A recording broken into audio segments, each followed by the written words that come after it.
पिलाते हैं, परोसते हैं, कृपणता का काम नहीं करते।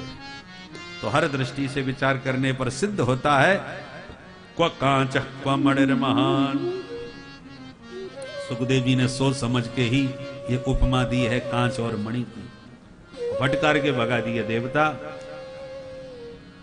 श्रीमद्भागवती वार्ता सुराणाम अपि दुर्लभा, ये वो कथा है जो देवताओं के लिए भी दुर्लभ है। बोल भागवत भगवान की।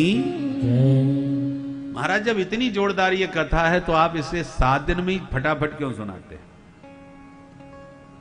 9 दिन, 11 दिन, 15 दिन या 5 दिन क्यों नहीं? सूत जी कहते हैं ऋषि हो, ये जो सप्ताह की विधि का प्रचलन हुआ, इस सनकादिकों ने नारद जी को सुना करके प्रारंभ किया। सौनक जी चौंक गए। सूत जी महाराज, नारद जी तो 2 घड़ी से ज्यादा एक जगह ठहरते ही नहीं, घुमक्कड़ महात्मा है। लोक विग्रह मुक्तस्य नारदस्य स्थिरस्य च विधि श्रवे कुतः प्रीति संयोग कुत्र तैसह। सौनक जी ने प्रश्न कर दिया, अस्थिरस्य नारदस्य विधि श्रवे कुतः प्रीति। नारद जी जो अस्थिर हैं, एक जगह टिकते नहीं, वो 7 दिन बैठ करके बड़े विधि विधान से कथा सुने, तो संयोग कुत्र तैसह, तई ही सनकादि भी सह पुत्र संयोग। सनकादिकों से नारद जी की भेंट कहां हुई और नारद जी ने ये सप्ताह विधि से अनुष्ठान क्यों सुना? थोड़ा विस्तार से बताएं, बड़ी कृपा होगी। सूर्य कहते हैं तो सुनो। एकदा ही विशालायाम चत्वार ऋषयो मलाः सत्संगार्थं समायाता दद्रसोस्तत्र नारदम्। एक समय की बात, बद्री विशाल में सनकादिक परिभ्रमण कर रहे थे सत्संग की भावना से कि नारदम ददृशुः, उन्हें अचानक नारद जी दिखाई पड़े। तो बड़े प्रसन्न हो गए, नारद भैया से बढ़िया सत्संग करेंगे आज। तो जैसी पास में आए तो नारद जी की शकल पे 12 बज रहे थे। बहुत परेशान नारद जी भागे चले जा रहे थे। सनकादिकों ने प्रश्न किया, कथम ब्रह्मन दीन मुखः। नारद जी महाराज, आप इतने दीनहीन परेशान से क्यों लग रहे हो? कौन सी चिंता आपको खाई जा रही है? कुतस चिंता तुरो भवान। भगवत भक्त वैष्णव होकर के चिंता कर रहे हैं आप। श्रीमद् वल्लभाचार्य महाप्रभु कहते हैं, चिंता कापि न कार्या निवेदितात्म भी कदापि। जिसने अपने आप को भगवान के चरणों में समर्पित कर दिया, उसे फिर अपनी चिंता भगवान के ऊपर छोड़ देनी चाहिए। भले ही कोई जंगल की ग्वालिनी हो, बनचरी हो, किंतु उसको यदि किसी सम्राट ने पसंद कर लिया और अपनी पटरानी बना लिया, और फिर वो चिंता करे कि हमारी गैया क्या खा रही होगी, कि हमारी भेड़ बकरी कौन चरा रहा होगा, या मेरी जिंदगी कैसे कटेगी। अरे सम्राट की पत्नी बन के तुम्हें अपनी चिंता पड़ रही।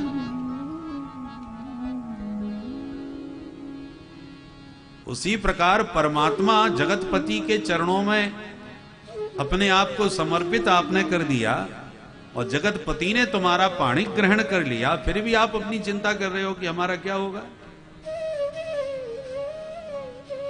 चिंता करते हो, इसका मतलब पति पर भरोसा नहीं।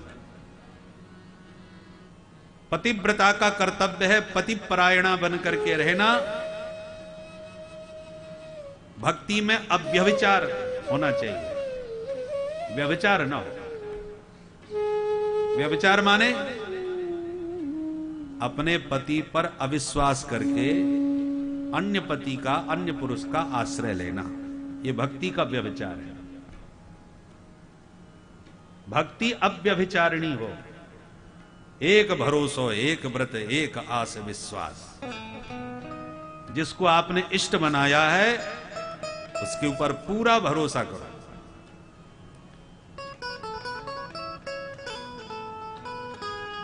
तो पति पूरा ध्यान रखेगा। दिवाली के दिन यदि पतिदेव आपको हार नहीं खरीद पाए तो आप पड़ोसी सेठ जी के पास जाके कहो, सेठ जी एक हार आप ही भेंट कर दो, आप हमारे पड़ोसी हो, आपके यहां तो हारों का बलिहार है, हार ही हार है।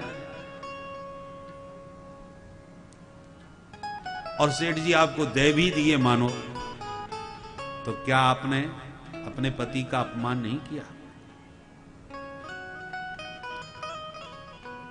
मांगना ही है तो पति से मांगो, न दे तो संतोष करो, और पड़ोसी के यहां हाथ पसारने मत जाओ, नहीं तो तुम अपना नहीं अपने पति का अपमान करो। ऐसे ही अपने जिसको आपने इष्ट बनाया है जीवन में, अपना आराध्य जिसको माना है, उस पर पूरा विश्वास होना चाहिए, उसी में पूरा समर्पण होना चाहिए, उनकी अनुकूलता का ध्यान रखना चाहिए। आनुकूल्येन संकल्प प्रातिकूलस्य वर्जनम रक्षिष्यति थे विश्वासो गोप्तृत्व वर्णम तथा आत्म निक्षेप कार्पण्यम षड्विधा शरणागति। ये शरणागति के 6 सूत्र हैं। तो शरणागत को शरणागति ग्रहण करने के बाद आराध्य पर पूरा भरोसा रखना चाहिए। पाताल भूतल व्योमश्चारण छद्मचारण न दृष्टुमपि सक्तास्ते रक्षितम राम नाम भी। त्रैलोक्य में वह प्राणी कहीं भी विचरण करे, यदि राम नाम का कृपा पात्र बन चुका है, राम नाम से अभिरक्षित है, तो त्रैलोक्य में किसकी सामर्थ्य है जो उस पर कुदृष्टि डाल सके? सम्राट की पत्नी बनने के बाद वो बाजार में मार्केट में कहीं भी घूमे, किस दुष्ट में दुस्साहस है जो महारानी की ओर कुदृष्टि से देख सके, सिर उठा के महारानी से आंख मिला सके? पर महारानी बन जाए तब, महारानी पतिपरायणा हो गए तब। तो जैसे राजा की महारानी पर कोई दृष्टि डालने का दुस्साहस नहीं कर सकता, उसी प्रकार उस जगतपति परम पति का आश्रय लेने के बाद वह जीव जब परमात्मा का बन जाता है, तो किसी भी दुष्ट शक्ति में यह सामर्थ्य नहीं है जो उस पर कुदृष्टि डाल सके। न दृष्टुम अपि सक्तास्ते रक्षितम राम नाम भी। ये भरोसा होना चाहिए। तो सनकादिकों ने प्रश्न किया, कुतश् चिंतातुरो भवान? नारद विष्णु भगत पुण्य ज्ञानी, आप तो पढ़े लिखे विद्वान भी हो, भगवान के भक्त भी हो, और फिर भी चिंता में घूम रहे हो, ये तो ठीक नहीं है। नोचितम बद कारण। तब सनकादिकों के चरणों में प्रणाम करके नारद जी ने अपनी व्यथा सुनाई कि भैया आपकी तरह हम भी कथा प्रेमी हैं, और सत्संग का आनंद भारत भूमि के अतिरिक्त कहीं सुलभ नहीं है, इसलिए मैं भारत भ्रमण पर निकला। पर इस भारत वर्ष के सारे तीर्थों में मैंने घूम के देख लिया। कहां कहां घूमे? बोले पुष्करम च प्रयागम च काशीम गोदावरीम तथा हरिक्षेत्रम कुरुक्षेत्रम श्रीरंगम सेतु बंधनम एवमादिषु तीर्थेषु भ्रममाणनितस्ततः। इन समग्र तीर्थों में मैंने परिभ्रमण करके देखा, चित्त को चैन कहीं नहीं मिला। संतों के पास गया तो पाखंड निरता संत है। संतों में पाखंड का प्रवेश हो गया। पाखंड का अर्थ क्या है? हमारे सदगुरुदेव भगवान पाखंड का अर्थ बता रहे थे, पालन करने योग्य धर्म का जो खंडन करने लगे वही पाखंड है। ब्रह्म मुहूर्त में जागना, स्नान करना, भजन करना, तप करना, व्रत करना, ये सब पालन करने योग्य धर्म है, सदाचार है। पर आजकल लोग उसी का खंडन करने लगते हैं। नहाने धोने से क्या होगा? अरे मन को साफ रखो, ये शरीर को धोने से कुछ नहीं होगा। ये माला फेरने से क्या होगा? ये राम राम करने से कुछ नहीं होने वाला। हृदय पवित्र होना चाहिए। अरे भाई, होने वाला कैसे है? हृदय पवित्र तो होगा, पर होगा कैसे? इससे क्या होगा, उससे क्या होगा, हर बात में प्रश्न। और लोगों को ऐसे ही लोग ज्यादा समझ में आते हैं। लोगों को आजकल ऐसे लोग अच्छे भी बहुत लगते हैं।